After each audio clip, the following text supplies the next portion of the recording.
The force between two charges is given by Coulomb's law, written here. K Q1 times Q2 over R squared.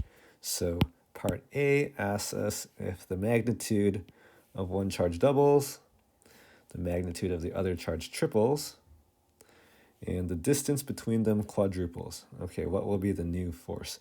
So for each charge, those Q terms, there's no exponents on those Q terms, so doubling the first charge will we'll take the 1 Newton and just double it. And then tripling the other charge will triple the force.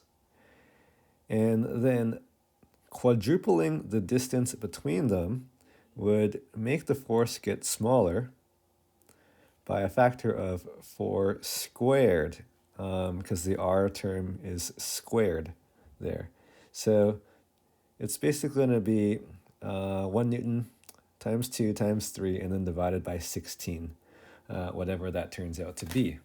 So I'll just pull up a calculator here and do 6 divided by 16, giving me 0.375 newtons. It would be the one significant figure, so 0.4 newtons. All right, part B. So the magnitude, so if I start with 1 Newton again, the magnitude of one of the charges is halved. That's going to decrease it by a factor of half. And the distance between them is halved. That's actually going to make the force go up because the distance is in the denominator.